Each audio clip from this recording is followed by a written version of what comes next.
नमस्कार मित्रांनो, मी प्राध्यापक दत्तात्रय गोडके आपल्या रीड विथ मी या कार्यक्रमामध्ये आपल्या सर्वांचं स्वागत करतो. आजच्या या भागात विश्वास पाटलांनी आपले जे स्वराज्याचे धाकले धनी होते किंवा आपले जे संभाजी महाराज होते त्यांच्यावरती एक खूप छान पुस्तक लिहिलंय आणि आजपासून पुढच्या येणाऱ्या काही भागामध्ये आपण ते पुस्तक तुमच्या सर्वांसाठी वाचण्याचा प्रयत्न करतोय.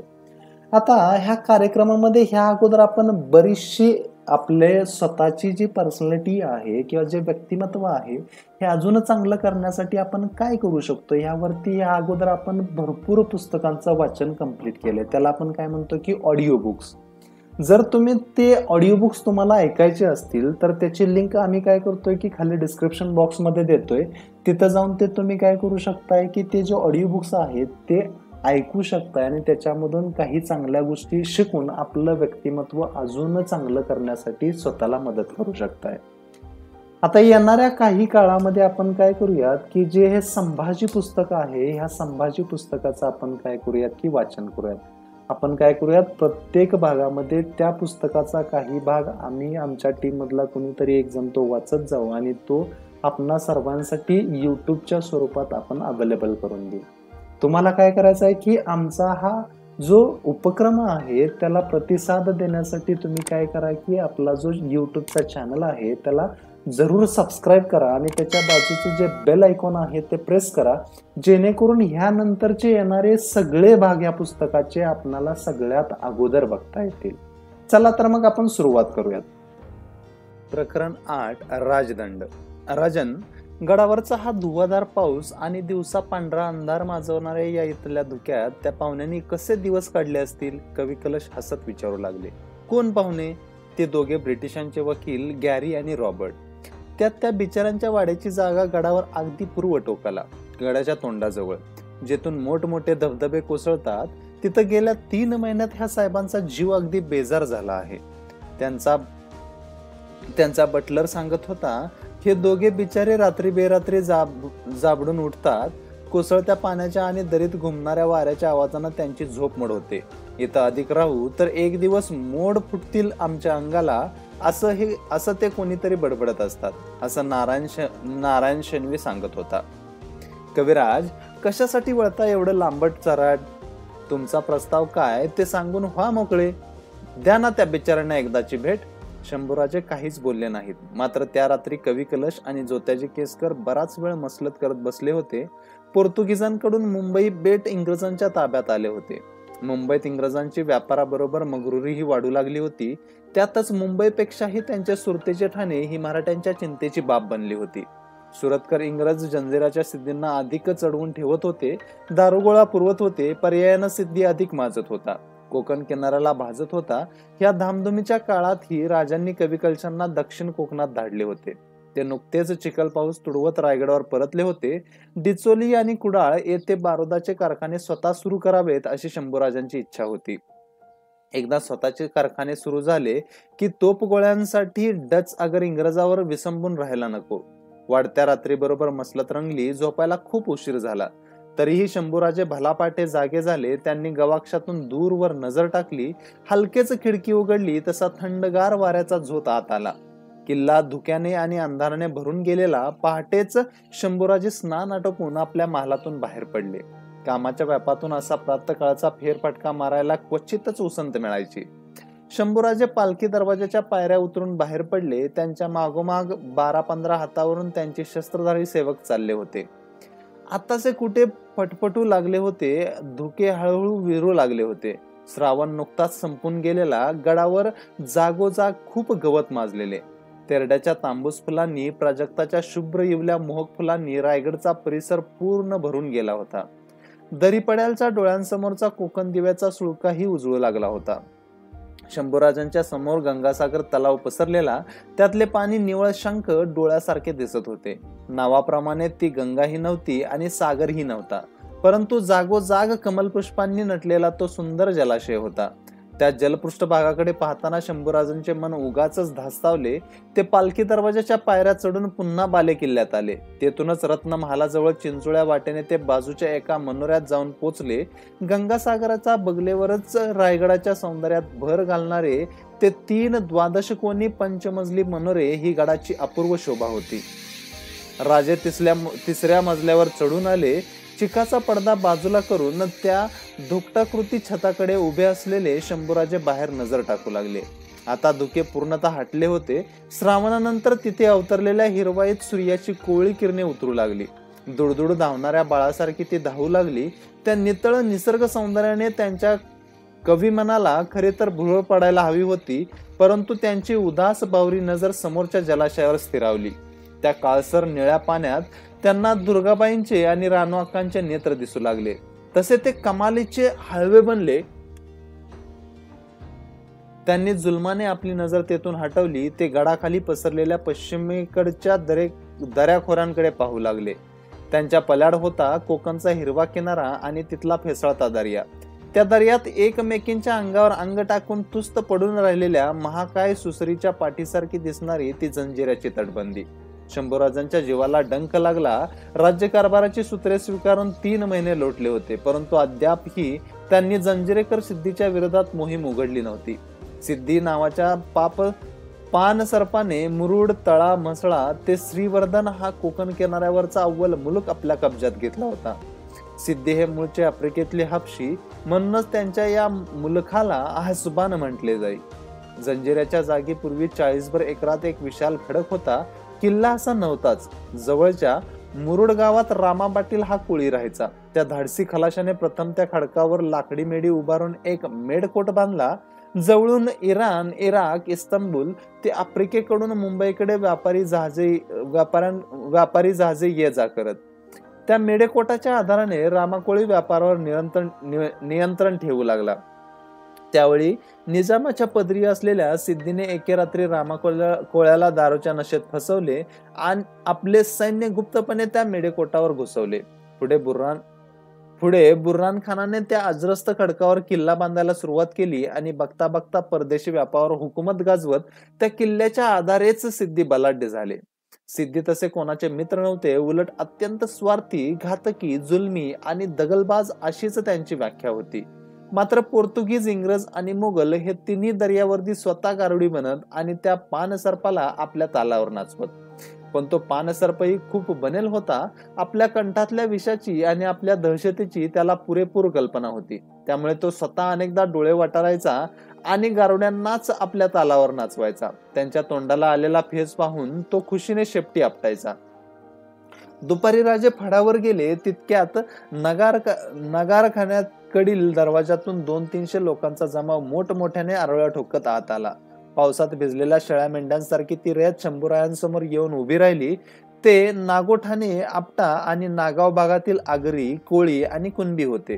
ते सर्वजण राजांच्या पायावर लोटांगण घेत कळवळून सांगू लागले, राजे, वाचवा हो आम्हाला ह्या हापशांच्या जाचातून.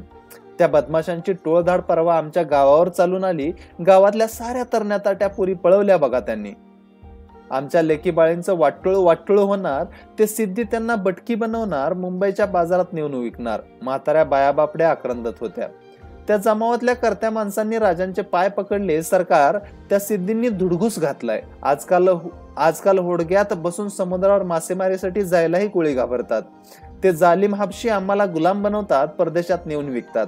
रयतेची ती गाराणी ऐकता ऐकता शंभूराजे प्रक्षुब्ध झाले. याआधी अशा अनेक तक्रारी सदरेपर्यंत पोहोचल्या होत्या. शंभूराजे कविराजांवर कडाडले. कलश, ऐकलत का हा टाहू?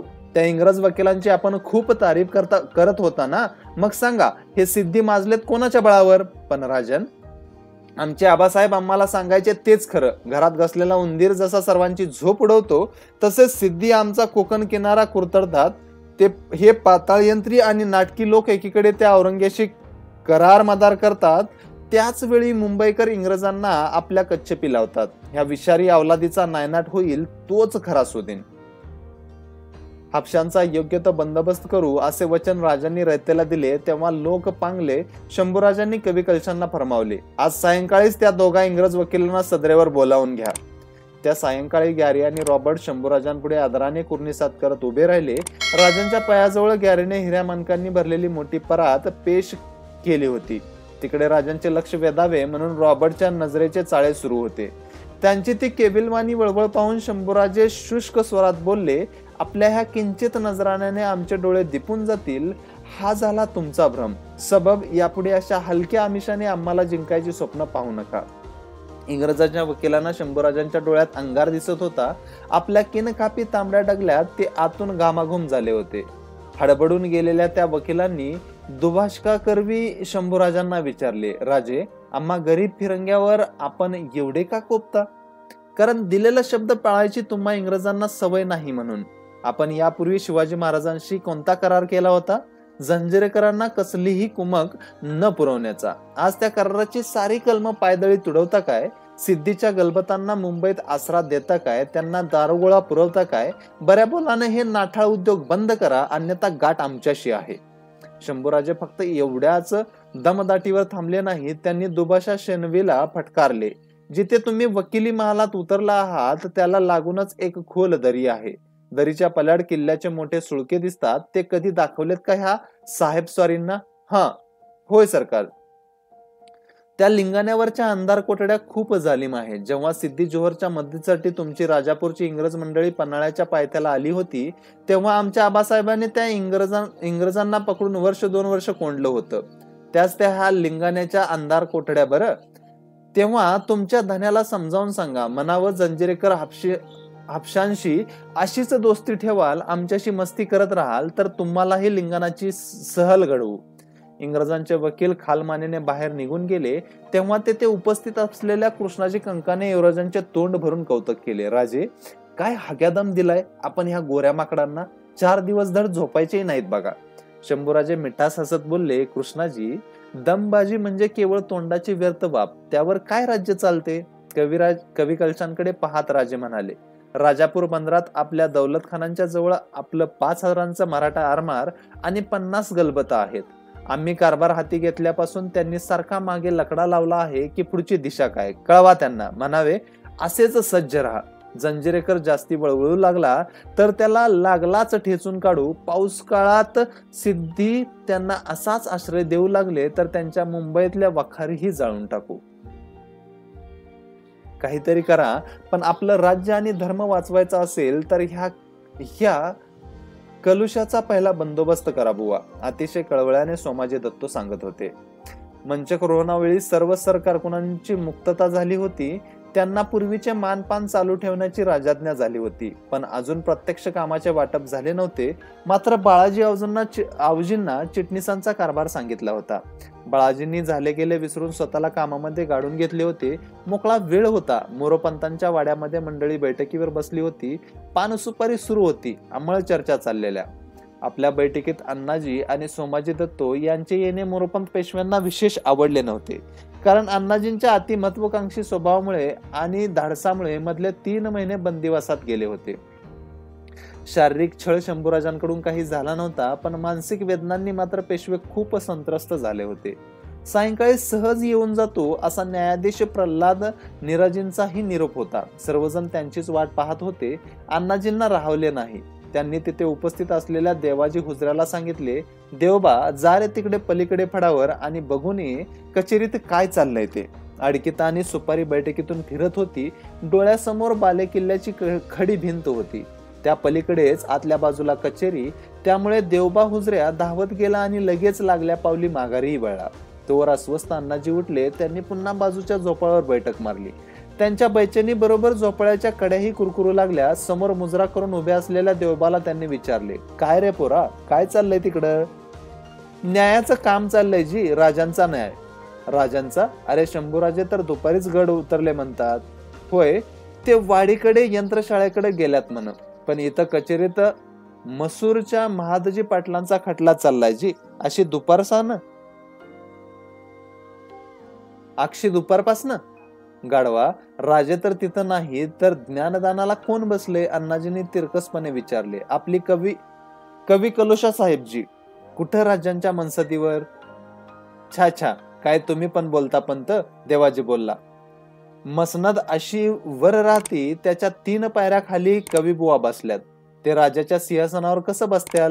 अहो, राजा तिथं नसलं तर त्या मोकळ्या सिंहासनाला बी लवून मुजरा घालतात जी. अण्णाजी उदासवाने हसले. मगापासून त्यांच्याकडे सर्वजण बावरून पाहत होतेच. त्या सर्वांच्या वरून आपली नजर गरगर फिरवत अण्णाजी बोलले, सिंहासनावर बसलं काय न बसलं काय, राजाच्या न्याय आजकाल कविराजच देतात, गंगा उलटीच वाहते म्हणायची. मोरोपंतांनी अण्णाजींकडे घाबरून पाहिले. तितक्यात प्रल्हाद निराजीही तिथे पोचले. तसा अण्णाजींना चेव चढला. त्यांनी पंतांना हटकले. काय प्रल्हाद पंत, आजकाल तुम्ही न्यायाधीश या नात्यानं न्याय द्यायचं सोडलं की काय? आणि थोरल्या राजांनी न्यायाधीश म्हणून डोक्यावर बसवलेला तो काझी हैदर काय हज यात्रेला गेला की काय? काहीतरीच बोलता झाला अण्णाजी. अहो तसं नसल तर कचेरीत बसून आजकाल तो कनोजी किडा कसली वळवळ करतोय म्हणायचं. कविराज होय, राजे आज खाली शस्त्रशाळेकडे गेले तर त्यांच्या बदली त्यांनी मसूरचा तो कज्जा कविराजांकडे सोपवला आहे, राजा हयात असताना. प्रल्हाद निराजींच्या घशाला कोरड पडल्यासारखी झाली. ते बोलले, अहो राज्याला एका वेळी सहस्त्र व्यवधान सांभाळावी लागतात, त्यामुळे आपली काही कामं तो दुसऱ्या पात्र व्यक्तीकडे सोपवू शकतो. थोरले महाराजही काही जबाबदाऱ्या दुसऱ्यांवर सोपवत असत. शिवाय कविराजांनी काही निर्णय दिला तरी तो न्यायाला धरून आहे की नाही याची छाननी सरन्यायाधीश या नात्याने आम्ही करतो, मगच अंमलबजावणी होते. तशी राजाज्ञाच आहे अण्णाजी पंत. एकूण काय प्रल्हाद पंत, तुम्ही वळणावर जाणार. अहो आपण सर्व कारभारांनी मिळून बंड केलं तेव्हा तुम्ही पन्हाळ्यावर शंभूराजांना पकडायला म्हणून गेलात आणि रात्रीत पक्ष बदलून गोड बोलून पुन्हा आपलं न्यायाधीश पदांचं घोड पटकावून मोकळे झालात. आम्हाला तोंड घशी पाडलं. अण्णाजी दत्त कुरकुरले. जाऊ दे अण्णाजी, आम्ही आधी काय बोलणार, तुमचं भलं व्हावं म्हणून आम्ही धडपडतो. तिकडे महाराणीसह अनेक जण तुम्हा आम्हासाठी प्रयत्न करतायत. आम्हाला पहिली प्रतिष्ठा मिळावी. कसली प्रतिष्ठा घेऊन बसला आहात? ह्या बदनाम राजाच्या आणि त्याच्या लुच्च्या दोस्तांच्या काळात कसला मान मारातब घेऊन बसलात? केवळ अधर्म आणि अनितीशिवाय दुसरं काय घडणार आहे ह्या रायगडावर? आता मात्र मोरोपंतांना राहावे ना, घाबरून इकडे तिकडे पाहत ते कळकळीने बोलले. बस अण्णाजी बस, हवे तर आम्ही तुमच्या पुढे हात जोडतो. तुमच्या त्या दोघांबाबतच्या अतिमत्सराच्या आगीमध्ये आम्हाला जाळू नका. म्हातारपणा झाली ती शोभा खूप झाली. आम्हाला सुखाने 4 दिवस जगू द्या. थकलेल्या मोरोपंतांनी आपल्या मुलाकडे निळोपंताकडे बावरी नजर टाकली.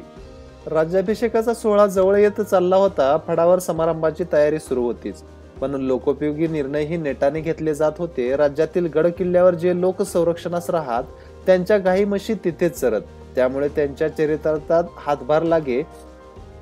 थोरल्या महाराजांप्रमाणे शंभूराजांनीही चराईचा कर रद्द केला. धर्मातील मांगल्याविषयी शंभूराजांच्या हृदयात जात्याच ओढ होती. म्हणूनच रायगडची गादी हाती आल्यापासून त्यांनी एक निर्णय घ्यायला सुरुवात केली होती. त्यांनी संत तुकाराम बुवांचे चिरंजीव महादोबा वर्षासनाची मोहीम करून दिली. एके दिवशी कराड प्रांतातील काही मंडळी गडावर येऊन तक्रार करू लागली. शंभूराजे, चापळला रामदास स्वामींनी रामाचे मोठे देवालय बांधले आहे. तिथे रामनवमीचा उत्सव मोठा भरतो. दर साल सहस्त्र लोक गोळा होतात. पण थोडी अडचण आहे. कसली अडचण? कैलासवासी महाराजांनी जी सज्जनगड आणि चापळसाठी वर्षासन लावली ती आम्ही चालू ठेवली. स्वामींनी वरकड द्रव्य व अन्य मदतीची गरज लागली तर ती पुरवा. आमच्या हुकुमाची वाट बघू नका अशा सूचना आम्ही फडाला केव्हाच दिल्या आहेत. तेच सांगतो राजे, चापळच्या उत्सवात बऱ्याच वेळा मुसलमान दटिंगण येऊन बिघाड घडवतात, गरीब यात्रकोरांना नाडतात. शंभूराजांच्या कपाळावर आट्याचं जाळं दिसलं. त्यांनी लागलाच कवी कलशांना हुकूम दिला. कविराज, वासुदेव बाळकृष्णांना जल्दीने खलिता पाठवा. चापळच्या उत्सवास आणि अलीकडे स्वामीजी आणि देवाच्या निमित्ताने चापळास नवी घरे करून राहू लागलेल्या ब्राह्मण कुटुंबियास पुरेसे संरक्षण द्या. कामगिरी पार पडताच तसा मजकूर आम्हाला कळवा म्हणावे. जी राजन. याच हुकुमाची एक प्रत स्वामींचे पट्टशिष्य वेदमूर्ती दिवाकर गोसावी बुवांकडे माहितीसाठी पाठवून द्या. चिंचवड देवस्थानाचे स्वामी मोरेश्वर गोसावी यांनाही गुंडापुंडाकडून त्रास होतो अशा तक्रारी राजांकडे आल्या. त्यांनाही संरक्षण देण्याचा हुकूम शंभूराजांनी आपल्या लष्करी अधिकाऱ्यांना दिला. राज्याभिषेकाचा मुहूर्त जवळ येऊ लागला तसे शंभूराजे एके दिवशी घाईने गड उतरले. महाड मंडनगड ओलांडून केळशीला गेले. तिथे सागर किनारी याकूब अवलिया फकीर बाबांचे स्थान होते. तेथे राजे अवलिया बाबांच्या समाधीपुढे नतमस्तक झाले. याच ठिकाणी बालपणी थोरल्या महाराजांसमवेत त्यांनी अनेकदा भेटी दिल्या होत्या. बाबांचे दर्शन घेतले होते. त्या साऱ्या आठवणी राजांना दाटून आल्या. शंभूराजांनी तिथेच सागर किनारी डेरेदांडे उभे केले.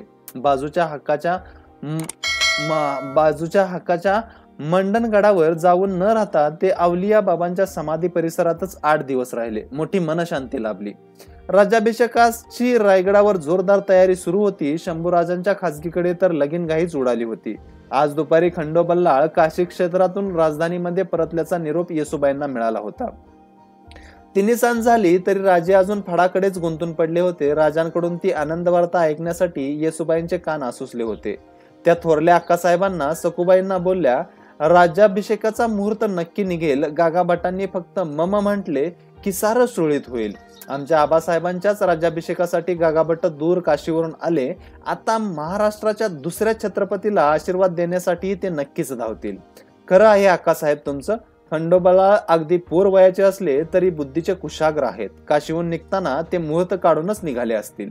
एकदाचे राजे खासगीकडे पोहोचले. ते वरून हास्याचा देखावे निर्माण करीत होते, पण त्यांच्या चेहऱ्यावरच्या छुपा उदास रेषा येसुबाईंच्या नजरेतून सुटल्या नाहीत. राजांनी गडबडीने भोजन घेतले. त्यानंतर खासगीकडच्या सदरेवर त्यांच्या जीवाभावाच्या मंडळींची एक तातडीची बैठक होणार होती. भोजन उरकल्यावर येसुबाई हळूच बोलल्या, का खंडोबाची आणि गागाभटांची भेट झाली नाही का? हो झाली. आम्ही याआधी सांगितल्याप्रमाणे गागाभटांनी आमचं म्हणणं ऐकलं. नीतिधर्मावरील समन्वय नावाचा ग्रंथ आमच्यासाठी त्यांनी लिहिला आहे. तो खंडो बल्लाळांसोबत पाठवूनही दिला आहे. राज्याभिषेकाच्या समारंभाला येणार नाहीत का ते राजे? आपण बोलत का नाही? येसुबाईंनी अडखळत विचारले. हो, त्यांची तब्येत ठीक नाही म्हणे. येसुबाई आणि थोरल्या अक्का चूप राहिल्या, पण शंभूराजांना राहवले नाही. ते उसासा टाकत बोलले, राणीसाहेब, आपल्यापेक्षा आपल्या छुप्या विरोधकांचा धावा खूप दूरच्या आहेत.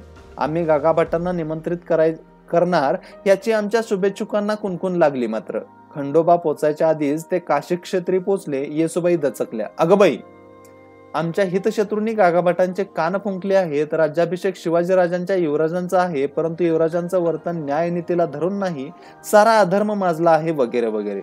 असे कडू काडे घोटायची आता राजांना सवयच झाली होती जणू. तोवर जोत्याजी केसकर, दादाजी रघुनाथ देशपांडे, कृष्णाजी कंक अशी शंभूराजांची दोस्त मंडळी सदरेवर आल्याची वार्ता रायप्पाने दिली. पाठोपाठ येसाजी कंक, कोंडाजी बाबा फरदन, केसोबा त्रिमल, माळोजी घोरपडे, हंबीरराव मोहिते असे बुजुर्गही येऊन पोचले. मसलतीला सुरुवात झाली. आरंभी नुकत्याच निधन पावलेला मोरोपंत पेशव्यांचा विषय निघाला. थोड्याशा आजाराने निमित्त होऊन ते पिकले पान गळले होते. त्यांची आठवण काढत शंभूराजे बोलले, पेशवे दिलाचे भले मनुष्य होते. इतरांच्या नादी लागून आपणांकडून बंडाव्याची अक्षम्य चूक झाल्याची कबुली त्यांनी अनेकदा आमच्याकडे दिली होती. राजे, त्यांचे यथोचित्त स्मारक व्हायला हवं. हंबीर मामा बोलले. त्यांच्या ज्येष्ठ चिरंजीवांच्या निळोपंतांच्या अंगातलं पाणी आम्ही झोकलं आहे. पेशवे पदाची वस्त्र त्यांनाच द्यायची आम्ही नक्की केलं आहे. शंभूराजे बोलले. राजांच्या या निर्णयाचा सर्वांनाच खूप आनंद झाला. आपल्या मनातले एक शल्य खुले करीत शंभूराजे बोलले, येसाजी काका, कोंडाजी काका, तुम्हा मंडळींना मुद्दाम एक गोष्ट सांगावीशी वाटते. आबासाहेबांच्या काळातल्या मंडळींचा, त्यांच्या सत्कार्याचा आम्ही मानपान ठेवत नाही. सरकारकुनांचा द्वेष करतो, त्यांना छळतो असं दूषित चित्र निर्माण करण्यात आमचे हितशत्रू यशस्वी झाले आहेत. त्यांचा जिव्हा इतका काटेरी झाले आहेत की त्यांचा संसर्ग नाशिक त्र्यंबकापासून ते पार काशीपर्यंत जाऊन पसरला आहे. अपुऱ्या बुद्धीची काही माणसं तशी बाष्कळ बडबड करत असतीलही, पण येसोजी बाबा, आमचे हंबीर मामा, केसोबा त्रिमल, हे माळोजी घोरपडे ही सारे काय आजकालची तरणीखोंड आहेत का? शिवाजीराजांचा काळ पचवलेली आम्ही सारी बुजुर्ग मंडळी तुमच्या पाठीशी असताना कोल्हेकोईची कशाला चिंता करता राजे? कोंडाजी फर्जंद बोलले. अव्वल तोपेच्या धडाकेबाज गोळ्यापेक्षा आम्हाला ह्या दुष्टांच्या जिभांची भीती वाटते. पण राजद्रोहाचा गुन्हा करणाऱ्या सरकारकुनांना आपण जीवनदान दिलं, पुन्हा मानपानही देऊ लागलात. गद्दारांना एवढी सवलत शिवाजीराजांच्या काळात अजिबात नव्हती राजे. हंबीर मामांनी आठवण करून दिली. शंभूराजे, पहिलंच तुम्हाला बजावून सांगतो, तुम्ही काहीही करा, पण त्या अण्णाजी दत्तूला तेवढं पुन्हा घेऊ नका. दादाजी देशपांडे आणि कोंडाजी फर्जंद एका वेळी बोलले. कोंडाजी बाबा, एवढेही एकेरीवर नका येऊ. अण्णाजींचं पूर्वीचं काम खूप मोठं आहे. शंभूराजे बोलले. थोड्या वेळाने बाळाजी चिटणीसांनाही मसलतीमध्ये पाचारण करण्यात आले. राजे म्हणाले, चिटणीस, समर्थ रामदास स्वामींकडे खास दूत पाठवा. त्यांना स्वतः सोहळ्यास हजर राहावं असं आमच्या मार्फत आग्रहाचं आमंत्रण द्या. स्वामी कुठे सज्जनगड, चाफळ जिथं कुठं असतील तिथे दूत धाडून द्या. अनेक बाबीवर खल झाला. रात्री उशिरा बैठक संपली. काही असेल तो निर्णय घेऊन मोकळे व्हा, कठोर तर कठोर. शंभूराजे थोडी उसंत खात बोलले, अण्णाजी म्हणजे जात्याचं अण्णाजी म्हणजे जात्याचं मोठं बनेल, गिळगिळीत माशासारखे सापडले मनस्तोवर सटकणारे, शिवाय खूप अखंड तांडव करून आपण आणि आपल्यासोबतचे एक दोन सरकारकून म्हणजे शिवाजीराजांचा उभा फड होता असं चित्र ते भासवतात. एकूण या प्रकरणी आमची आमची अस्वस्थ मुरगळलेल्या पायासारखी झाली आहे. आमची अवस्था मुरगळलेल्या पायासारखी झाली आहे. धावावं म्हटलं तरी दुखतो, स्वस्थ बसावं म्हटले तरी विलक्षण ठणकतो. 16 जानेवारी 1681. सुमारे 6 वर्षाच्या कालावधीनंतर रायगडावर असा मोठा दरबार भरत होता. राज्याभिषेकाच्या या दरबारासाठी देशोदेशींचे अनेक दूत आणि स्वराज्यातील लाखभर माणसे गडावर गोळा झाली होती. त्यामध्ये अनेक भटभक्षुक, ब्राह्मण, जोगी, कलावंत आणि हजारोंच्या संख्येने मंडळी जमली होती. राजपरिवारातील अनेक पाहुणे मंडळी सहकुटुंब राजधानीत येऊन पोहोचली होती. राजप्रसादापासून हरजीराजे महाडिक, महादजी निंबाळकर आणि गणोजी शिर्के ही मेहुणे मंडळी कुर्ऱ्यात फिरत होती. एक रानूबाई सोडल्या तर राजकुवर, सखुबाई उर्फ सकवारबाई आणि अंबिकाबाई ह्या शंभूराजांच्या तिन्ही बहिणी त्या शाही सोहळ्यासाठी गडावर हजर झाल्या होत्या. दर आषाढी कार्तिकेला चंद्रभागेच्या वाळवंटात विठ्ठल नामाचा गजर करीत लक्षावधी वारकरी गोळा व्हावेत त्याच उत्साहाने रायगडावर सप्तमहालापासून होळीचा माळ, राजदरबार, जगदीश्वराचे मंदिर ते पार काळ्या हौदापर्यंत लाखोंची गर्दी लोटली होती. जागोजागी उभारलेल्या कमानी, गंगासागराजवळचे 12 कोनी मनोरे, ठिकठिकाणचे बुरुज रंगीत पताकांनी मढवले गेले होते. राजे सभा मंडपाकडे जाऊ लागले. इतक्यात प्रवेशद्वाराजवळ त्यांना 15-20 मुसलमान मंडळींचा जथा उभा असलेला दिसला. ते सारे दिसायला फाटके, लांब निमुळत्या दाढीतले, मळकट पेहरावातले होते. राजा अगदी समीप येऊ लागले तसे सोमाजी दत्तो आणि जोत्याजी व इतरांना त्या मंडळींना मागे व्हा मागे, महाराज पुढे चाललेत म्हणत दटावले. मुहूर्ताला उशीर होऊ नये म्हणून महाराजांना पुढे निघायची घाई होतीच. इतक्यात शनिस्त्रोताचे शब्द त्यांच्या कानी आले. नीलांजन समाभासस रविपुत्रम यमाग्रजम छाया मार्तंड सुबंतस नमामि शनिचरम. शंभूराजे जागीच थबकले. भीतीच्या सुरात शनीचा धावा कोण करत आहे, कोण आहे एवढ्या संकटात? त्यांनी शनिस्त्रोत म्हणणाऱ्या त्या गरीब तरुण मुसलमान पोराकडे पाहिले. राजे तसेच त्या जथ्याजवळ गेले. बाकीचे लोक दूर झाले. राजांनी विचारले, कोण कोण आहेत हे लोक? राजे, आम्ही जातीचे ब्राह्मण, कोल्हटकर, श्रीबागचे, हे रसूलचे गंगाधरपंत कुलकर्णी. आम्हा सर्वांना त्या जंजिरेकर हापशांनी जुलमान बाटवलं, मुसलमान बनवलं. राजे, आपण आम्हाला पुन्हा धर्मामध्ये घ्या. असाच घोर अन्याय झालेले आमच्यासारखे अनेक जण राज्यात आहेत. रसूलकर विनवणीच्या सुरात बोलले. राजे तेथेच थांबले. चिटणीसांना म्हणाले, बाळाजीपंत, धर्माचरण मनुष्याच्या स्वच्छेनुसार करायचं असतं. जी राजे, यांच्या प्रश्नामध्ये तातडीनं लक्ष घाला. चिटणीस सोहळ्याच्या गडबडीमध्ये आहेत. मी स्वतः पाहतो या प्रश्नाकडे. राजे सोमाजी दत्त पुढे होत बोलले. राजांनी आणि महाराणींनी शाही मंडपात पोहोचण्यासाठी जसा उशीर होऊ लागला तसे लोक बेचैन होऊ लागले. सिंहासनाच्या उजव्या कोपऱ्याकडे डोळे ताणून पाहू लागले. त्या राजदरबाराची मांडणावळ पातशहाच्या दरबाराला वर्तान होती. सोहळ्यासाठी राजांनी मुठीमुठीने मोहरा उधळल्या होत्या. मराठ्यांच्या राजगादीवर दुसरा छत्रपती आरूढ झाला हा निरोप दश दिशांमध्ये पसरणे आवश्यक होते. दरबारातल्या भिंती रामायण आणि महाभारतातील अनेक प्रसंग चित्रांनी सुशोभित केल्या होत्या. स्फटिकासारख्या सुंदर वेसीनी काच सामानाने बनवलेली झुंबरे दरबाराची शान वाढवत होते. मानकऱ्यांसाठीही मखमली लोडतक्यांची व्यवस्था केली गेली होती. रायगडावरचे ते सुवर्ण सिंहासन शंभूराजांची केव्हापासून तरी वाट पाहत होते. त्या तख्तपोशीशी मावळी मर्दांचे रक्तघामाचे, स्नेहाचे आणि आदराचे नाते होते. एकाएकी उजव्या कोपऱ्यातून मंगलवाद्य वाजू लागली. पाठोपाठ नगारे मोठ्याने झडू लागले आणि बहालदार चोपदारांनी ललकारी घुमवली. आज ते कदम महाराज, सकल शास्त्र विचारशील धर्मज्ञ, शास्त्र कोविद क्षत्रिय कुलावतंस श्री शंभूराजा आ रहे हैं. त्या पाठोपाठ अत्यंत धीम्या पण दमदार गतीने पावले टाकीत शंभूराजांचे आगमन झाले. दरबारात हर्षाच्या आरोळ्या उठल्या. अवघ्या 22-23 उंच बलदंड, आखीव आणि रेखीव चेहऱ्याचे, स्वप्नाळ डोळ्यांचे, धारदार नागसरीचे आणि तांबस वर्णाचे शंभूराजे सर्वांच्या दृष्टीस पडले. त्यांची निमुळती दाढी शिवरायांची याद देत होती. त्यांच्या गळ्यातल्या रत्नांच्या आणि पाचूंच्या माळा चमकत होत्या, परंतु त्यांच्या चेहऱ्यावरची झळाळी आणि दिमाग काही औरच होता. राजांच्या पाठोपाठ उंच, सडपातळ आणि घरंजाज सौंदर्याच्या येसुबाई पुढे आल्या. त्यांच्या अंगावर अंजरी रंगाचा शालू होता. गळ्यात पिवळा दमक कोल्हापुरी सर, कमरेला सुवर्णाचा कमरदाब, रुंद कपाळावर रेखलेली कुंकवाची लांबट चिरी, कुंकवानेच भरलेला मांग आणि उगवत्या चंद्राभोवती ढगांच्या झिरझिरीत पडदा दिसावा तसा डोक्यावरचा पदर. मदुराईतल्या ब्रह्मवृंदांनी तासन तास खपून सजवलेल्या मीनाक्षी देवीच्या आकर्षक मुखवट्यासारखाच येसुबाई कमालीच्या सुंदर दिसत होत्या. त्यांच्या चेहऱ्यावर विलासणारे हास्य आणि झळाळे जणू त्यांच्या अंगावरच्या उंची वस्त्रांना आणि आभूषणांना करपवून टाकत होती. येसुबाईंच्या पाठोपाठ पोरसवदा वयाचा राजारामांच्या जानकीबाई पाठोपाठ शंभूराजांच्या सावत्रमाता सोयराबाई दरबाराकडे येताना दिसत होत्या. शंभूराजांच्या सोबत 11 वर्षाचा एक बाजिंदा राजकुमार येताना दिसला.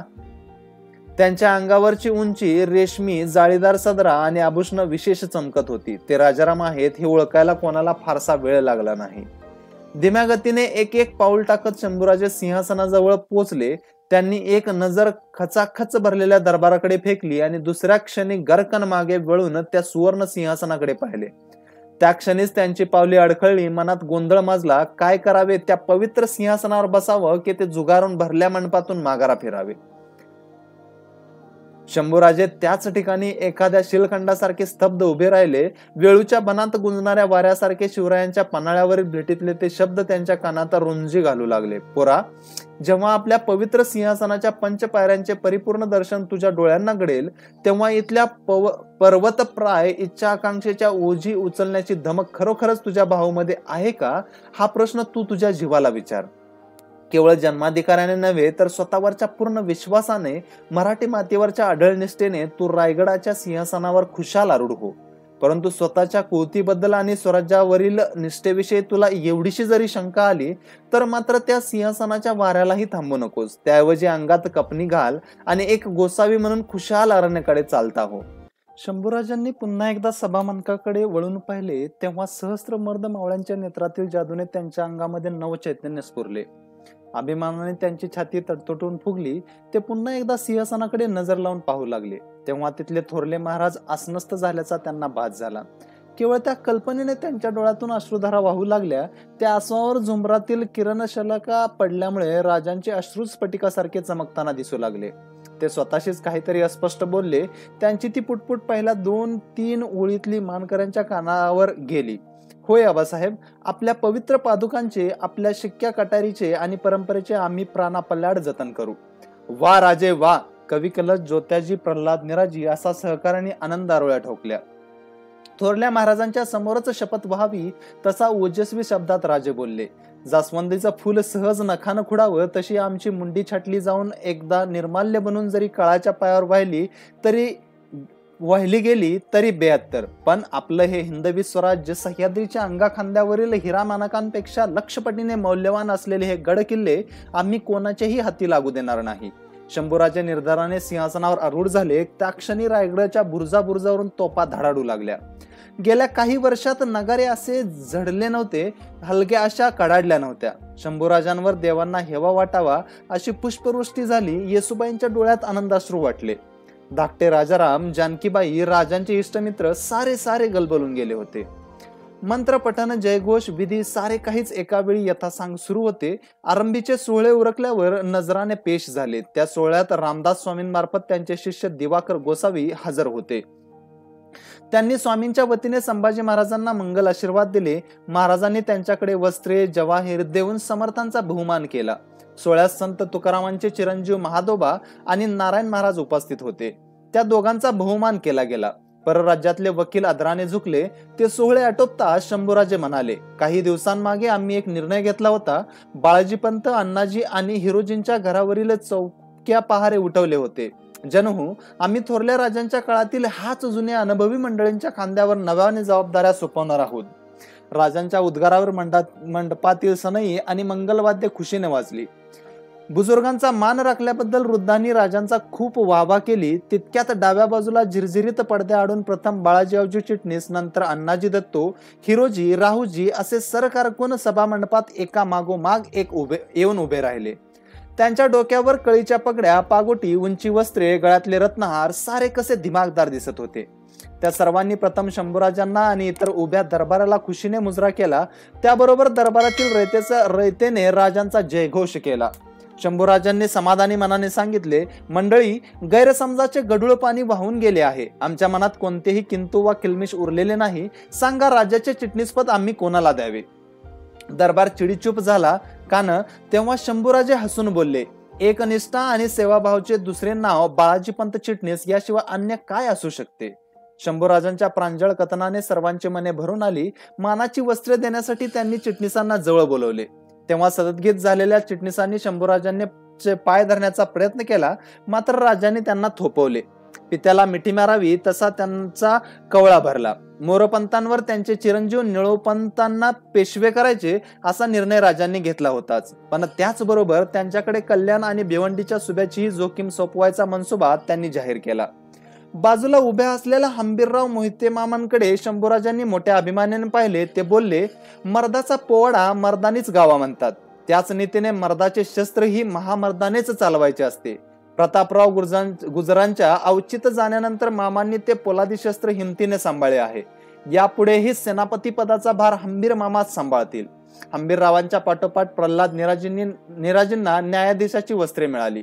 डबीर जनार्दन पंत तर दानाध्यक्ष मोरेश्वर पंडितराव झाले. आबाजी सोनदेव सुरणवीस बनले तर वाकेनवीस दत्ताजी पंत झाले. मगापासून कोपऱ्यात उभे असलेले रुंद हाडापेराचे अण्णाजी दत्तो मात्र कावरे बावरे दिसू लागले होते. त्यांच्या सावळ्या कपाळावर घर्मबिंदू गोळा झालेले, त्यांची नजर स्थिर नव्हती, चित्त जागेवर नव्हते. अण्णाजींकडे आपली शांत पण करारी नजर टाकत शंभूराजे बोलले, पंत, तुमच्या हातापायांच्या बेड्या काढून टाकायचा अपराध आम्ही करू नये असा आमच्यावर खूप दबाव होता, पण या नव्या राजवटीतही आपले स्थान मानाचेच राहील. स्वराज्याचे मुजुमदार म्हणून आम्ही तुमची मोठ्या आनंदाने नियुक्ती करत आहोत. मुजुमदारी मिळाल्याचा उसना आनंद अण्णाजी आपल्या मुखावर दाखवण्याचा प्रयत्न करत होते, पण हातची सुरनिसी गेल्याचे त्यांचे दुःख काही लपता लपत नव्हते. राजांनी आपल्या सोयराबाई आणि धाराऊ ह्या दोन्ही मातांचा सन्मान केला. त्यांनी कापूरहोळला खास घोडी पाठवून आपल्या दूध आईला वृद्ध धाराऊ गाड्यांना मुद्दाम सोहळ्यासाठी बोलवून घेतले होते. राजांनी आणि महाराणींनी धाराऊचा आणि तिच्या लेकरांचा खूप बहुमान केला. आपल्या जन्मभराच्या सेवकाचा, रायप्पा महाराजचा सत्कार करायलाही राजे विसरले नाहीत. शंभूराजांची नजर समारंभात शिरोभागी असलेल्या दर्यासारंग आणि दौलतखानाकडे गेली. त्यांचे तुर्की पद्धतीचे निमुळते पण आकर्षक फेटे, अंगातले हिरवे झगे, मेंदी भरलेल्या आखूड दाड्या यामुळे ते मंडपात उठून दिसत होते. त्यांच्या शेजारीच कुर्रेबाज मराठी पेहरावातील मायानाक भंडारी बसला होता. त्या तिघांकडे हसरी नजर फेकत शंभूराजे म्हणाले, उद्या आपल्या स्वराज्यातले गडकिल्ले सांभाळून जगात झेंडा फडकवायचा असेल तर पाण्यावर राज्य करायला शिका, असे आमचे आबासाहेब आम्हाला सांगत. म्हणूनच आमची दर्या दौलत सांभाळणाऱ्या आमच्या बहादूर सेनानींना सन्मानित करणं हे आम्ही आमचं कर्तव्य समजतो. त्या तिघा दर्यावर्दींना मानवस्त्रे दिली गेली. राजांनी आपल्या तिन्ही भगिनींचा आणि मेहुण्यांचा उंची वस्त्रे आणि अलंकार देऊन गौरव केला. दरबाराकडे आपली नजर फेकत शंभूराजे बोलले, एखाद्या स्त्रीच्या हातामध्ये आपलं कुटुंब वा राज्य जरी दिलं तरी त्या आपल्या कर्तृत्वाची जादू कशी दाखवून देतात याचा आदर्श म्हणजे आमच्या जिजाऊ आजीसाहेब होत्या. त्यांनी शिवरायांना घडवलं. शिवरायाने हिंदवी स्वराज्य निर्माण केलं. कर्तृत्वानं पुरुषांच्या मुकुटातला कौस्तुभमणी म्हणजे त्यांची भार्या. शंभूराजांनी आपली नजर जेव्हा महाराणी येसूबाईंकडे वळवली तेव्हा दरबाराला अतिव आनंद झाला. राजे बोलले, शत्रूचा मुकाबला करण्यासाठी आम्हाला नेहमीच अष्टप्रधानांसह बऱ्याच वेळा मोहिमेवर जावं लागतं. म्हणूनच आमच्या मुलकी कारभाराची सूत्र आम्ही महाराणी येसूबाईंच्या हाती सोपवत आहोत. ही सुवर्णमुद्रा आणि त्यावरील स्त्री सखी राज्ञी जयती हा शब्दलेख हीच महाराणींच्या ओळखीची निशाणी बनून राहील. तिकडे होळीच्या माळावर अखंड दक्षिणा वाटप आणि दानधर्म सुरू होता. हिंदुस्थानच्या कानाकोपऱ्यातून आलेले भट भिक्षुक तिथे गर्दी करत होते. राजांनीही दरबारातून खूप दानधर्म केला. ते बोलले, आमचे आबासाहेब हे दुनियातील सर्वात मोठे रत्नपारखी असावेत. म्हणून तर त्यांनी अगणित द्रव्याच्या खात्यातलं लुळणाऱ्या भल्या भल्या सरंजामदारांना बाजूला फेकले आणि तानाजी, येसाजी, मुरारबाजी, दौलत खान, दर्यासारंग अशा सामान्य जनांना संधी दिली. त्यामध्ये राजांचाही गौरव झाला. आम्हीही आमच्या एका अत्यंत निष्ठावान स्वराज्य सेवकाचा येथे सन्मान करतो आहोत, ज्यानं कधी आमच्याकडे प्यादाचंही पद मागितलं नाही. त्या आमच्या कवी कलशांना आम्ही छदोगामात्य हा किताब देतो आहोत आणि त्यांचा आमच्या अष्टप्रधानामध्ये समावेशही करत आहोत. त्या उंची वस्त्रांनी आणि आभूषणाने कवी कलश कृतकृत झाले. येसुबाईंच्या पाठीशी उभ्या असलेल्या त्यांच्या धर्मपत्नीला तेजसबाईंना अश्रू आवरले नाहीत. शंभूराजे पुढे सांगू लागले, कविराजांचा हा किताब काव्यछंदाशी संलग्न आहे. काव्य प्रांतातील आमची मुसाफिरी असो, आखाड्यातील मल्लगिरी असो वा रण मैदानावरील तलवारबाजी असो, जिथे तिथे आमचे हे ज्येष्ठ मित्र आमच्या मदतीसाठी पुढे धावतात आणि धावतील. शंभूराजांच्या त्या बोलाबरोबर कविराज पुन्हा एकदा उठून उभे राहिले. राजांपुढे नम्रपणे झुकत बोलले, राजे, आपल्या जिरे टोपावरील मोत्याच्या लढीस आम्ही जरासाही उनेपणा येऊ देणार नाही. मरते दम तक साथ करू. हिंदवी स्वराज्याच्या दुसऱ्या छत्रपतींच्या राज्याभिषेकाचा मंगल सोहळा थाटात पार पडला. गडावर लाखाहून अधिक लोक मोजत होते. खाली उतरण्यासाठी परतीची एक अरुंद वाट, त्यामुळे तिथे मोठी झुंबड गर्दी उडाली. होळीच्या माळावर दक्षिणा मिळवण्यासाठीही खूप चेंगराचेंगरी झाली. खास बांधून घेतलेल्या लकडकोटांची व्यवस्थाही मोडून पडली. एकाच वेळी हजारो भट भिक्षुकांनी पुढे धाव घेतली. खूप हुल्लड माजली. त्या चेंगराचेंगरीमध्ये श्वास कोंडून 200हून अधिक भिक्षुक मरण पावले. गर्दीच्या महापुरामुळे परतीच्या वाटेवरही खूप रेटारेटी झाली. साहजिकच अफवांनाही ऊत येत होता. ज्यांना द्रव्य लाभ झाला नाही त्यांचे तळतळाट आणि शाप तर मोठेच होते. त्रासलेली मंडळी आपापसात बडबडत होती, कसले द्रव्य आणि दक्षिणा घेऊन बसला आहात? आता रायगडाचा कब्जा त्या कब्जी कलुषानेच घेतला आहे. तुमच्या वाट्यास काय येणार घंटा? त्या पापी कलुषाचं चांगलं होणार नाही. उगाचच गर्दी करून माणसं मारली त्या नरधामानं. वाटेत कवी कलशांचा आणि त्यांच्या कनोज मुलखाचा उद्धार चालला होता. एक शास्त्री तावातावाने सांगत होता, पटलं ना आता तुम्हाला? अहो, ही चेंगराचेंगरी आणि नरबळी हा त्या दुष्ट कलुषानेच घडवून आणलेला घातपात.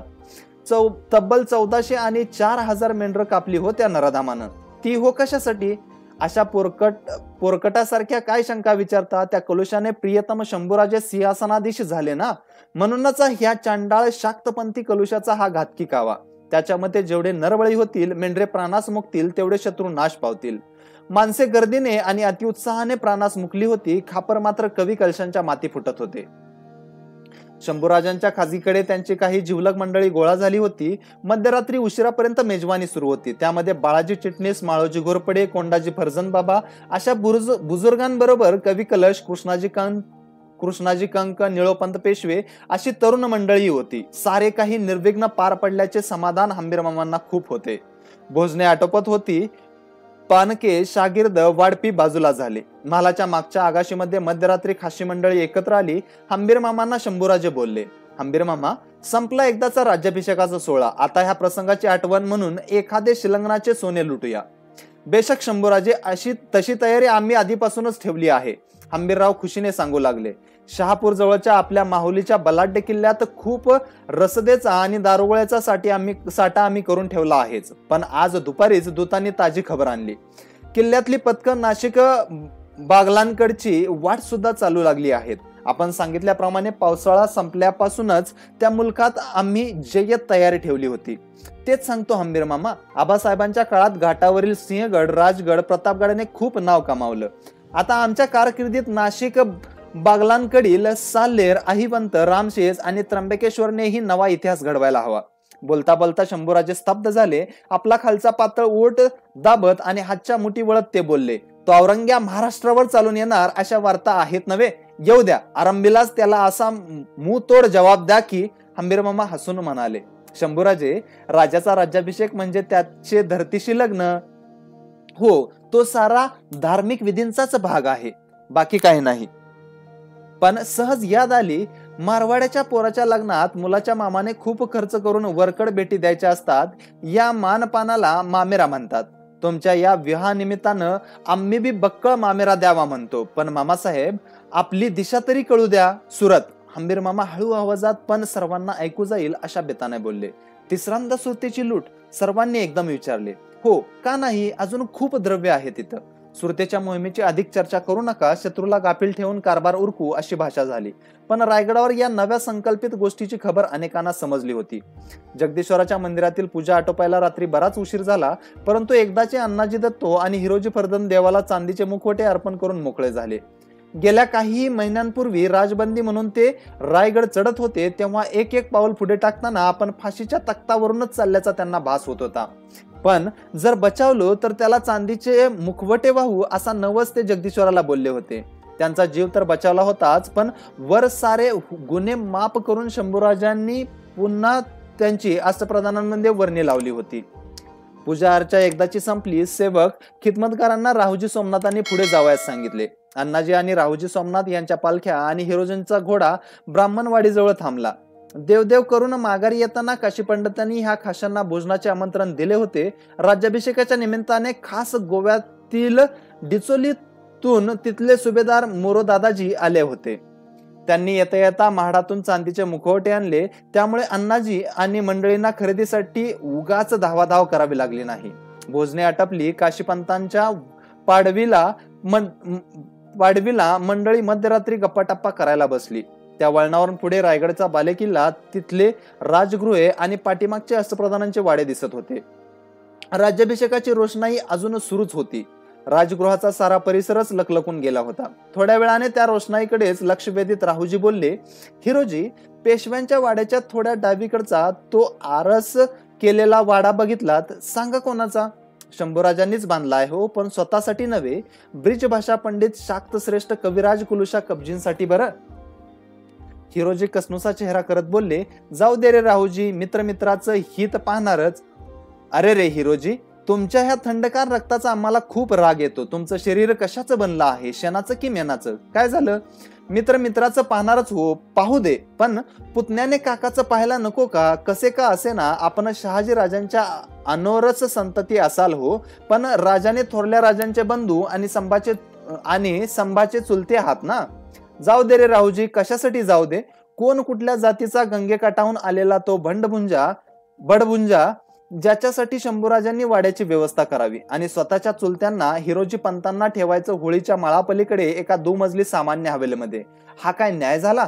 मगापासून चुप बसलेले अण्णाजी हसत हसत बोलले, गड्या हिरोजी, तुझी कामगिरी डोळ्या आड करण्यासारखी आहे का? आग्र्याहून थोरले महाराज बाहेर पडले तेव्हा त्यांनी स्वतःचं सोंग वठवण्यासाठी तुला त्यांच्या बिछायतीत निजवलं. केवढा धोका होता रे, मुडदाच पडायचा तेव्हा तुझा, आणि त्या कामगिरीसाठी ही बक्षिसी. हिरोजींचे मस्तक आता गरगरू लागले होते. त्यांनी पुढ्यातल्या मद्याचा प्याला झटक्यात रिचवला. मोठ्याने शिंकत ते बोलले, कसे का असं ना, पण खजिना पळवायचा आमच्याकडून गुन्हा घडला होता. शंभूबाळ मोठ्या काळजाचे, आमची चूक त्यांनी पदरात घेतलीच ना. खरं आहे, आम्ही म्हणतो पळवला खजिना, पण कोणाचा खजिना? एकट्या शंभूराजांचा? बोळसट हिरोजी, कायद्यानं बघायचं तर त्यात तुझीही आधी वाटणी आहे. राहुजी आणि अण्णाजींच्या फुलवणीने हिरोजी सारख्या लष्करी गड्याचे मस्तक अगदी गच्च झाले. मद्याचे चषक घोटीत मोरो दादाजी समवेत आलेले रत्नगिरी देवगडचे कारकून गळा काढून जवळजवळ रडूच लागले. अण्णाजी, तुम्हाला सुरनीस नाकारून शंभूराजांनी खूप मोठा गुन्हा केला आहे. आम्ही आता कोणाच्या तोंडाकडे बघायचं? हिशोबात 1500 होनांचा घोळ झाला तरी अण्णाजी आपण सांभाळून घेत होता. हो, आता राजधानीत आमचा तर आता कुठं राहिला आहे? काहीही करा, पण पंत हे दिवस बदलायलाच हवेत. अण्णाजींना पुन्हा न मिळालेल्या सुरनीसीची शिष्यांची आठवण करून दिली. तसे अण्णाजी दत्तो हवालदिल झाले. अतिशय कडवट सुरात ते बोलले, आजकाल इथे न्यायनीतीची कशाची चाड राहिली नाही. पुराव्यानिशी बोलतो, पहा तपासून सांगा. कार्तिक शुद्ध सप्तमी शके 1601 ह्या दिवशी आमच्या हिंदवी स्वराज्याचे हे दुसरे छत्रपती कुठे गेले होते? कुठे?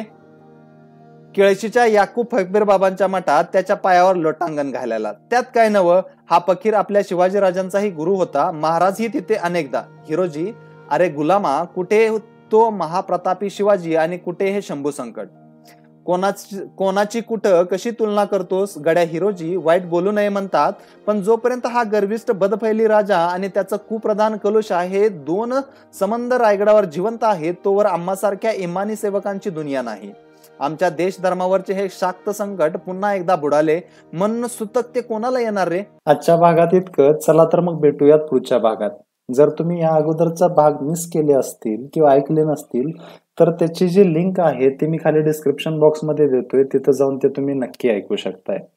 आणि जर पुढचे येणारे भाग आपल्याला मिस करायचे नसतील किंवा आमचा उत्साह जर तुम्हाला वाढवायचा असेल आणि हे जे आपण ऑडिओ बुक्स देतो हे जर तुम्हाला आवडत असतील तर प्लीज आपला जो चॅनल आहे त्या चॅनलला सबस्क्राईब करा आणि त्याच्या बाजूचं जे बेल आयकॉन आहे ते प्रेस करा, जेणेकरून इथून पुढे येणारे सगळे जे भाग आहेत त्याचं नोटिफिकेशन आपल्याला सगळ्यात अगोदर मिळेल.